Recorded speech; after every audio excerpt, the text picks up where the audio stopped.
Hello students and welcome to the lecture.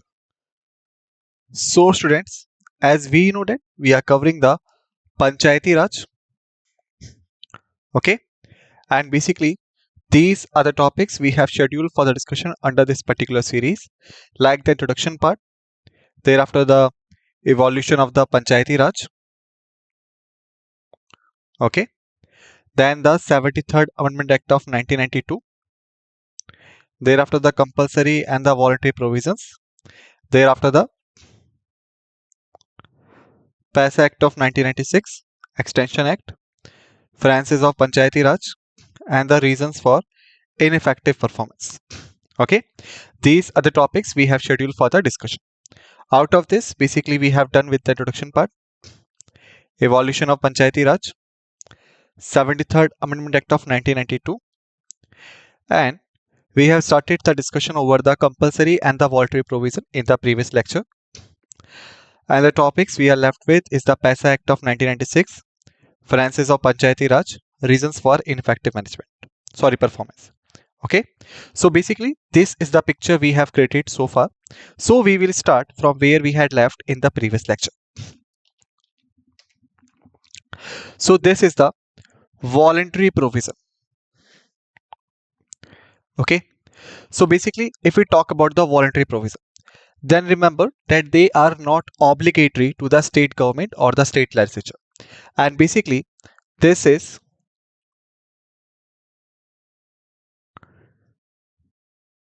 discretionary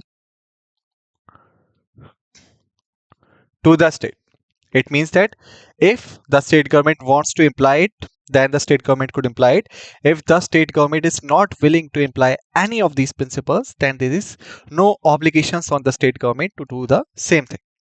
So basically, let's talk about these provisions. The first provision stands for the endowing the Gram Sabha with powers and the functions at the village level. Okay, so basically it's depend upon the state government whether they want to empower the Gram Sabha with the functions and the powers to look after the village or at the village level. Thereafter, determining the manner of election of the chairperson of the village panchayat. Like I have told you, that's the very same thing. The chairperson election at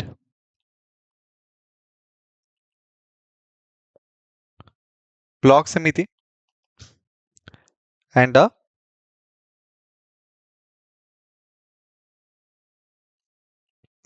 Jila Parishad. That is basically lies on the compulsory part. But the manner of election in which the chairperson of the village panchayat should be appointed, that is basically discretionary to the state government or the state legislature. It means that the manner they will decide. Okay, so the manner could be different from state to state. Why? Because it is not obligatory but the discretionary. Thereafter, given representation to the chairpersons of the village panchayat in the intermediate panchayats, or in the case of a state not having intermediate panchayat, in the district panchayat. Okay, so it's totally depend upon the state legislature whether they allow the chairperson of the village panchayat to be the part of block samiti, intermediate panchayat, or the Jila Parishad, district panchayat. Okay, thereafter, giving representation to the chairpersons of the intermediate panchayats in the district panchayats. Okay, that is also depend upon the state government. It is not obligatory to them. Thereafter, giving representation to the members of parliament, both the houses, and the state legislature, both the houses in the panchayats at different levels falling within their constituencies. It means that suppose if the state legislature wants, and you can say if the state legislature volunteered for it, that we should allow the representations of the member of both the houses. It means that Lok Sabha and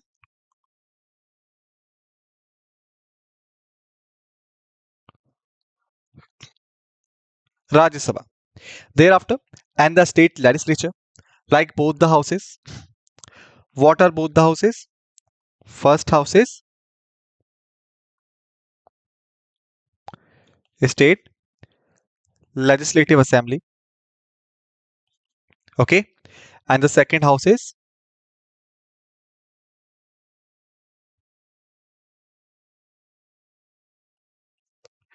state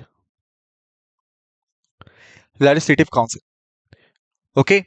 In the panchayat at different levels. Village level, block samiti, jila parishad within their constituencies. Okay. Thereafter, providing the reservation of seats for both the members and the chairpersons for backward classes in panchayats at any level. Okay, so remember, there is a difference between the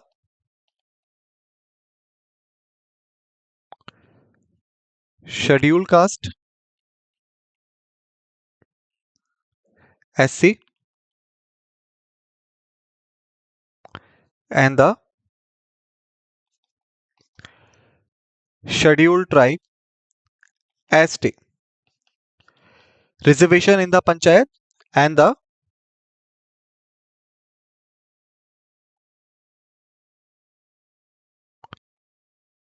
backward classes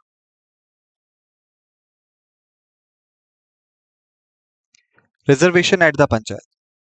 Why?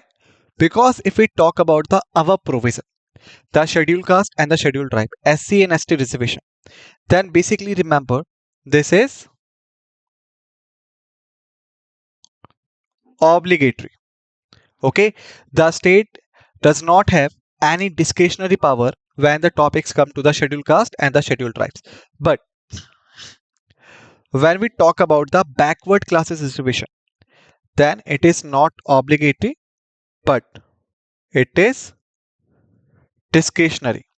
It means that it depends upon the state government whether they want to give the reservation or not. Similarly, when we talk about the reservation, which is 1/3 for women in the panchayat, that is also the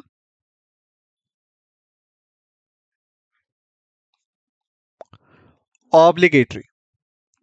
Okay, that is also obligatory. It is not the discretionary one. All right, that's the thing. Thereafter, granting powers and the authority to the panchayats to enable them to function as institutions of the self-government. In brief, making them autonomous body. So that is also we have seen that it's totally depend upon the state legislature, like how much power they are providing to the panchayat. Okay, like we could say, if we talk about the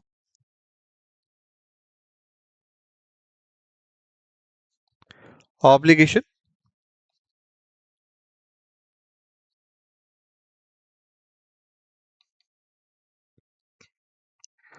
and discretion. So the obligation is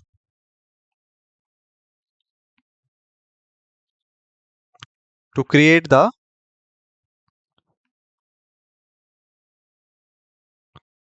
panchayat institution.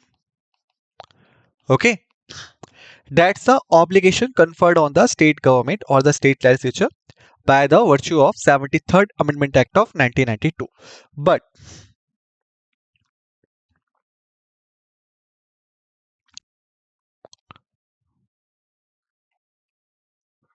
to endure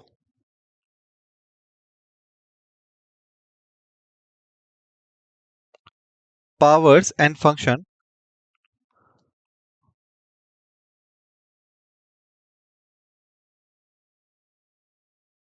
to the panchayat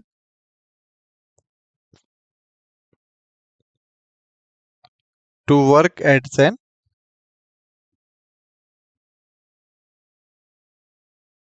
autonomous body.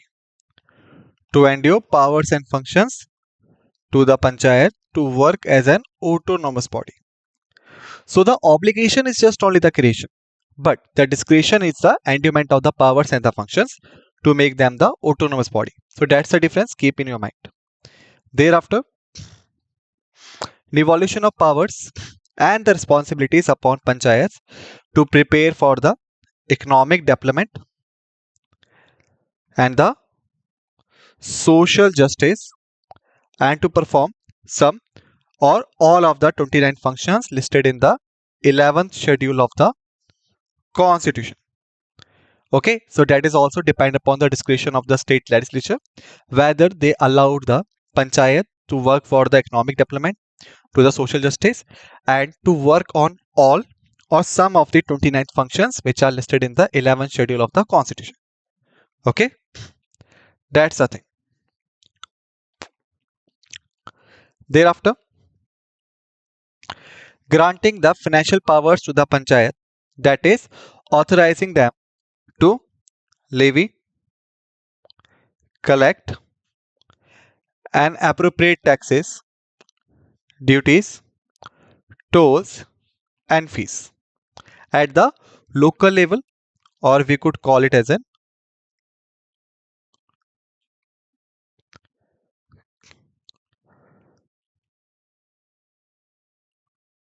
regional level. All right, that's the thing. Assigning to the panchayat the taxes, duties, tolls and fees levied and collected by the state government. Okay, so there are two things, like the state government could authorize the panchayat to levy, collect and appropriate taxes, duties, tolls and fees at the regional level or the region in which they existed. Thereafter, they could also provide the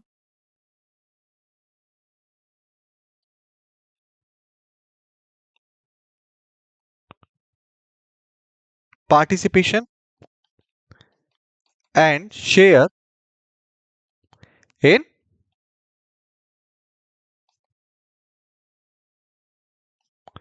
state taxes. Participation and share in the state taxes. All right.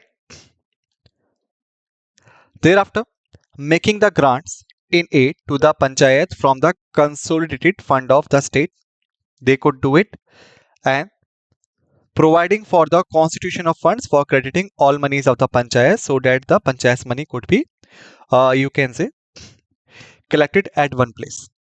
After this, now we have the PASA Act of 1996, which is also known as the Extension Act. Okay, so what does it mean? Let me tell you several things about it.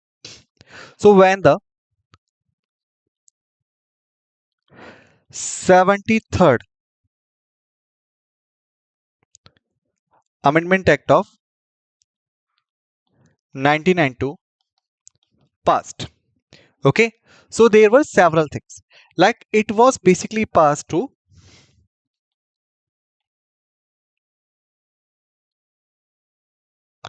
strengthen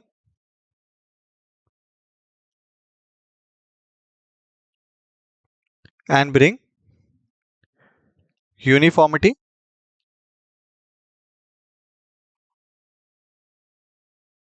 in panchayat system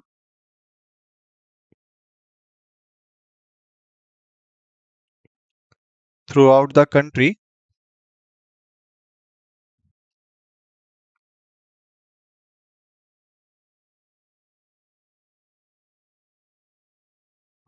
up to some extent, to strengthen and bring uniformity in panchayat system throughout the country up to some extent. So that is the 73rd Amendment Act of 1992. But that is not the act which established the panchayat. Remember what I'm saying. It is only for the strengthen and the uniformity. It is not for the establishment, because the establishment, as I had told you earlier, was already done through the Balwant Rai Mehta Committee. Balwant Rai Mehta Committee was the committee which established the Panchayati Raj system already. Okay, so basically this act was only for the straighten and the uniformity. But there were several things happened by the passage of this act. Why? Because there was not a uniformity throughout the country in the Panchayat system before the passing of the act. So continuation of state laws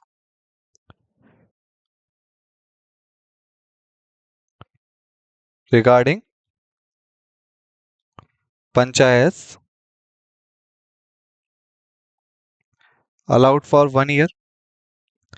First thing was this. Okay, that's the first thing. Second thing was that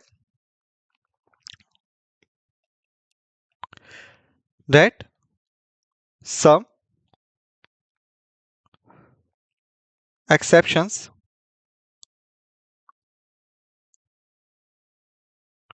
and modification scope provided for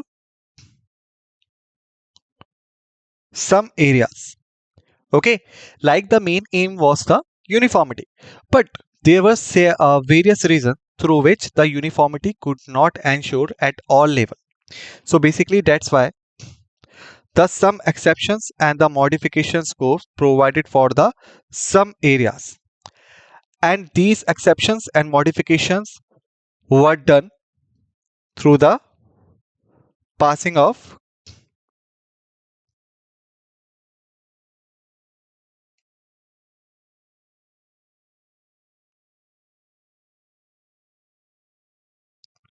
PASA Act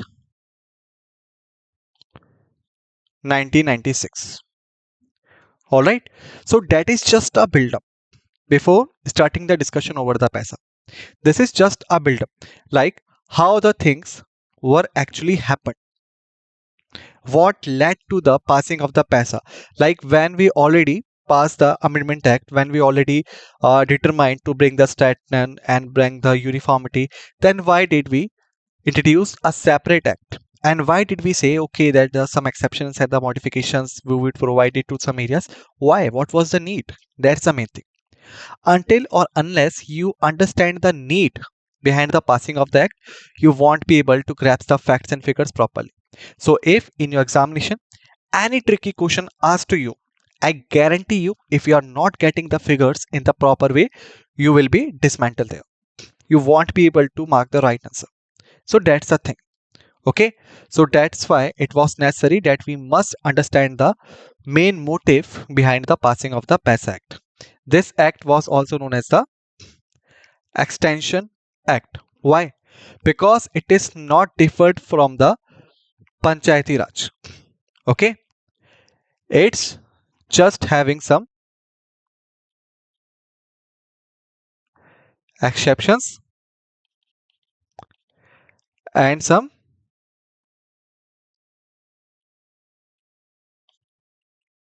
modifications. All right, so that's why it is the exception. So the provision of part 9, in the previous lecture I had told you the difference between the part 9 and the schedule 9. I hope that you revise it. Of the constitution relating to the panchayats are not applicable to the 5th schedule areas. Like the first areas which got exceptions from the Panchayati Raj institutions and the part 9th provisions is the 5th schedule areas of the Indian constitution. Okay, but the concept of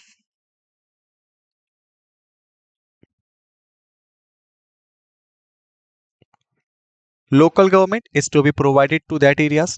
So it was necessary that the government should do something about it. So basically parliament may extend these provisions to such areas, but with some exceptions and some modifications, as it may specify. Under this provision, the parliament has enacted the provisions of Panchayat extensions to the Scheduled Areas Act. Okay, now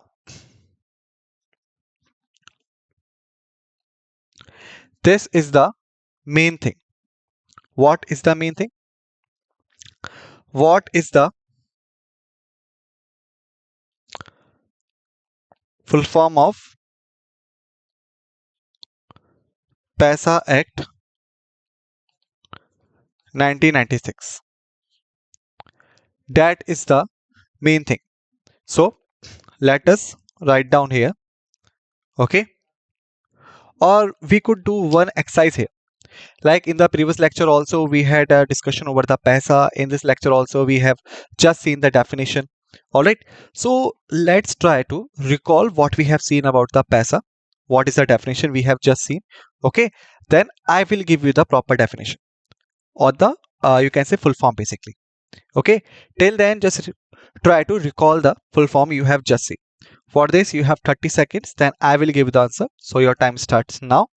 1, 2, 3, 4, 5, 6, 7, 8, 9, 10, 11, 12, 13th, 14th, 15th, 16th, 17th, 18th, 19th, 20, 21, 22, 23, 24, 25, 26, 27, 28, 29, and 30.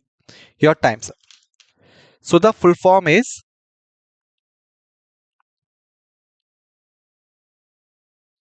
Provisions of Panchayat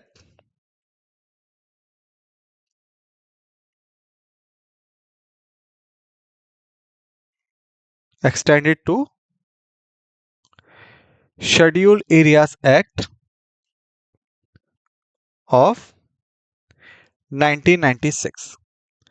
Provisions of Panchayat extended to the Scheduled Areas Act of 1996.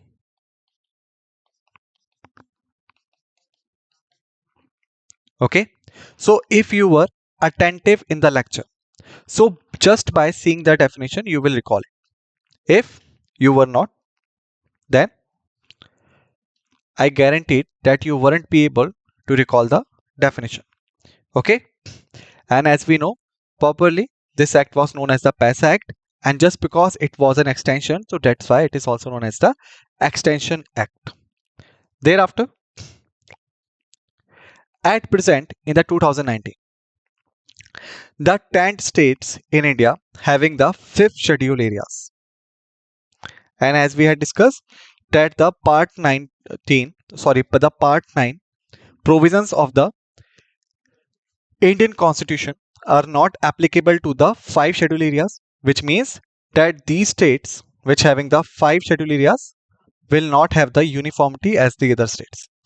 But before this, let us understand that what are these states. These states are like the Andhra Pradesh, like the Telangana, like the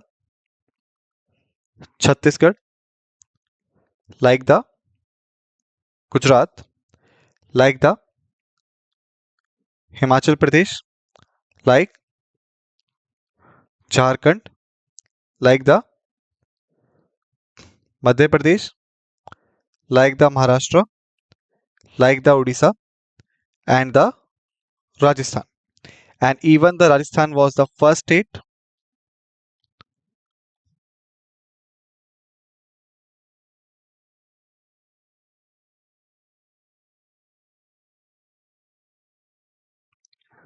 to adopt the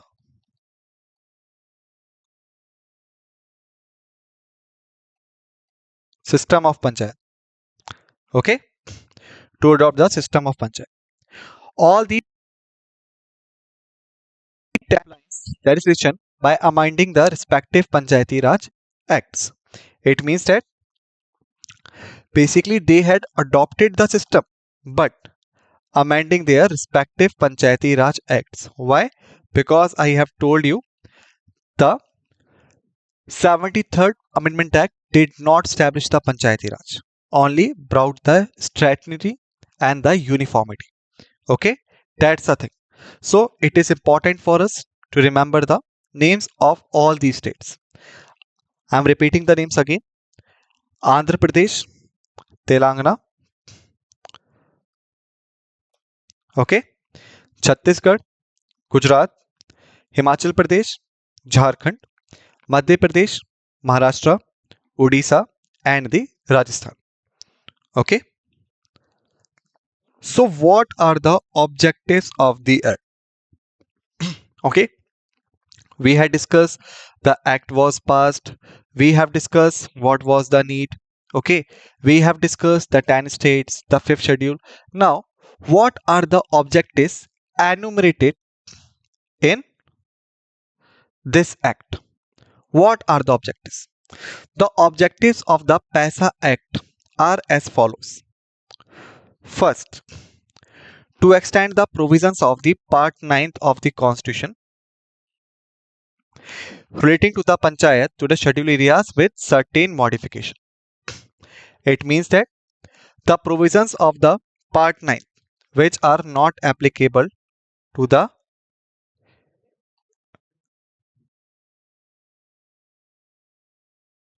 fifth schedule area states. Okay, so these provisions would be extended to these areas, but with certain modifications, not as it is as they applicable to the other areas. Thereafter, to provide self-rule for the bulk of the tribal population, like where the tribal population is there. So, to give them the autonomy in their internal matters. Okay, and to avoid the interference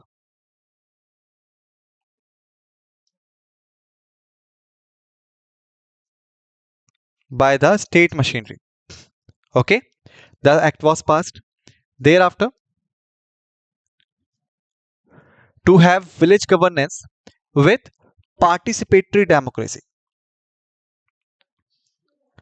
and to make the Gram Sabha a nucleus of all activities. Okay, now again I'm going to ask you one simple question.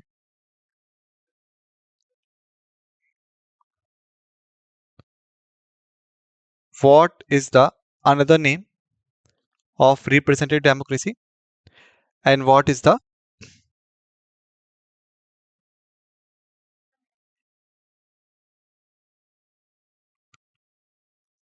participatory democracy? Okay, and what is the meaning of them? Again, this is a question for you from my side. I'm going to provide you 30 seconds for this to think and answer, then I will give you the answer. So your time starts now. 1, 2, 3, 4, 5, 6, 7, 8, 9, 10, 11, 12, 13th, 14th, 15th, 16th, 17th, 18th, 19th, 20, 21, 22, 23, 24, 25, 26, 27, 28, 29, and 30. Time's up. So basically, for the representative democracy, it is known as the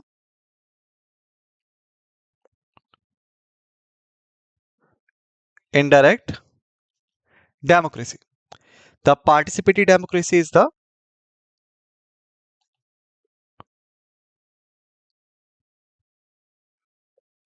direct democracy. So this is the another name of these areas. Now the question is, what do we mean by the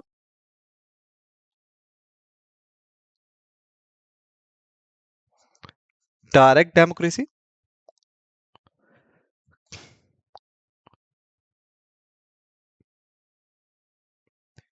and what is the meaning of indirect democracy? For this, again, I'm going to provide you 40 seconds, then I will give you the answer. So your time starts now. 1, 2, 3, 4, 5, 6, 7, 8, 9, 10, 11, 12, 13th, 14th, 15th, 16th, 17th, 18th, 19th, 20, 21, 22, 23, 24, 25, 26, 27, 28, 29, 30, 31, 32, 33, 34, 35, 36, 37, 38, 39, 40. The time's up. So the direct democracy is when the general people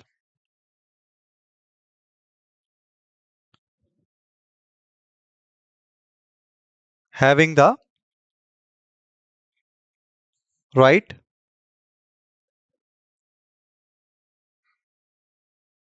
and opportunity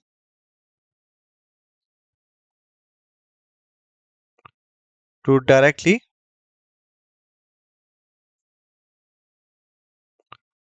participate in state functions of legislative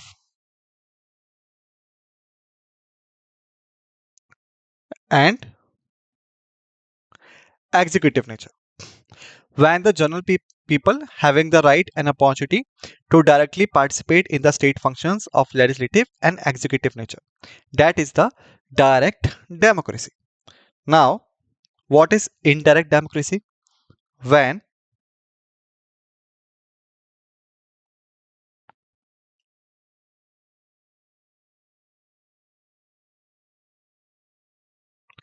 general people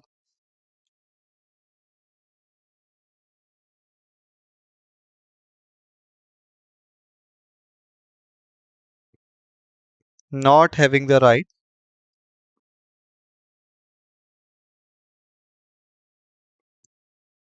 and to directly participate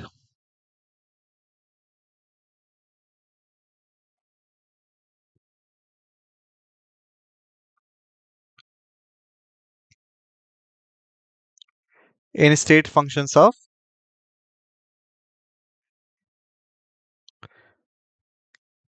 legislative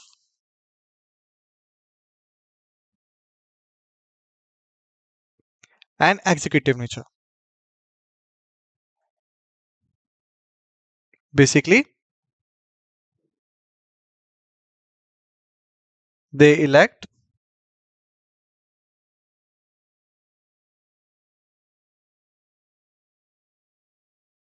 their representative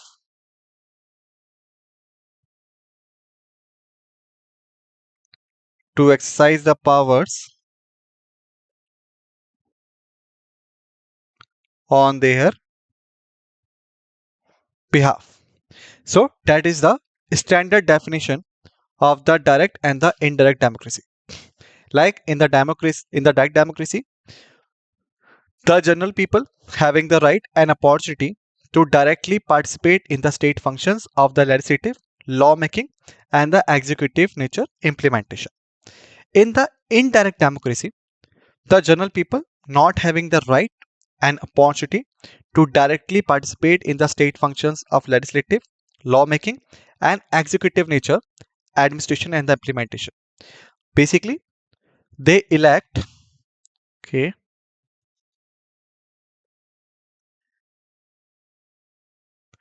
basically, they elect their representatives to exercise the powers on their behalf.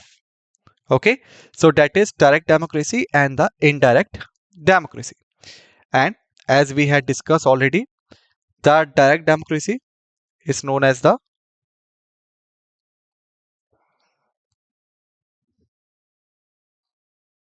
participatory democracy, while the indirect democracy is known as the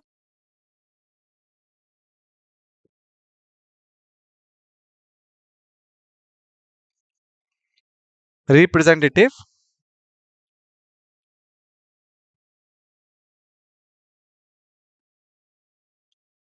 democracy.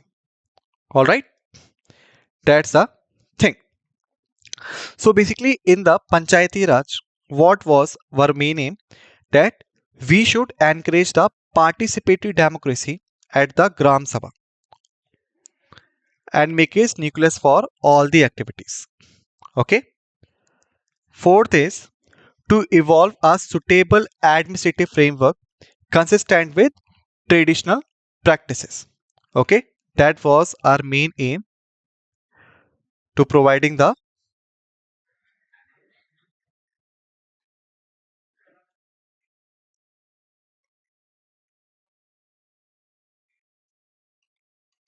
local self-government. Okay, thereafter, fifth is to safeguard and to preserve the tradition and the custom of the tribal communities.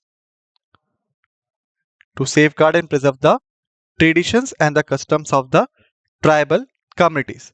That's why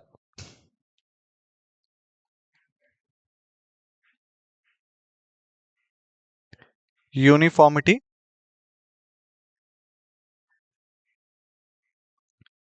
in panchayat structure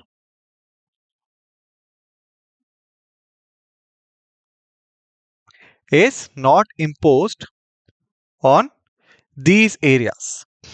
Okay, thereafter, to empower the panchayats at the appropriate levels with specific powers conducive to tribal requirements. Okay, like there must be some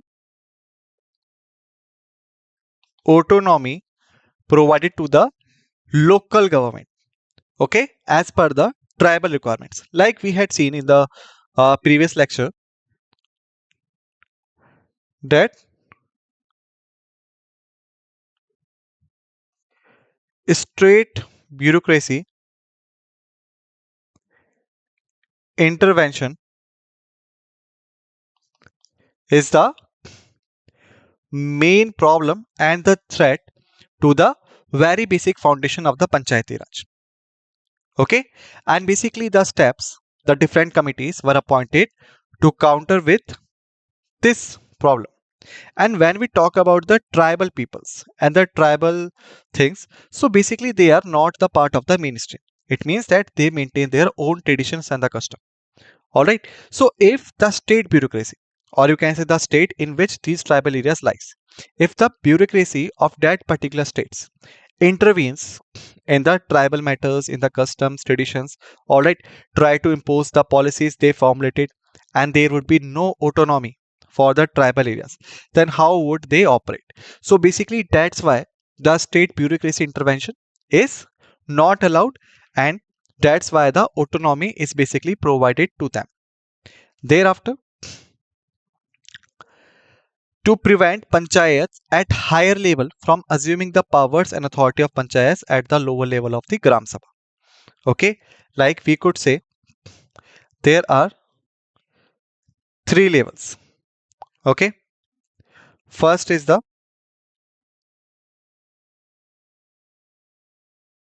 gram sabha, second is the block samiti,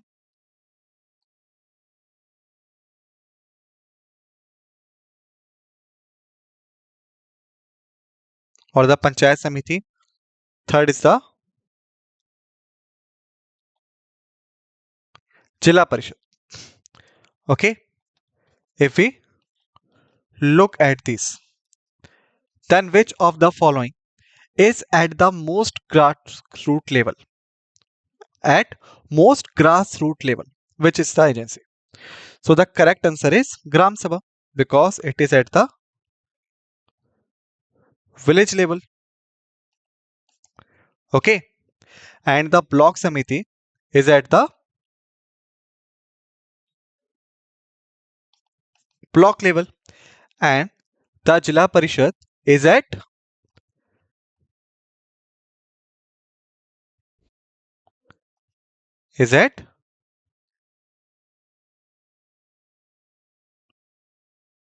district level.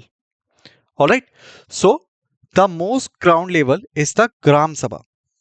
So if the powers of the gram sabha will not retain with the gram sabha, or the powers of the block samiti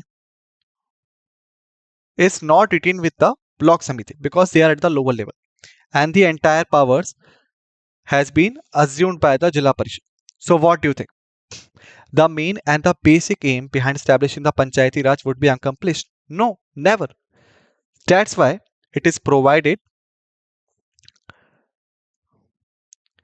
That's why it is provided to prevent the panchayats at the higher level from assuming the powers and authorities of the panchayats at the lower level of the Gram Sabha, so that the foundation stones of the panchayat could be ensured.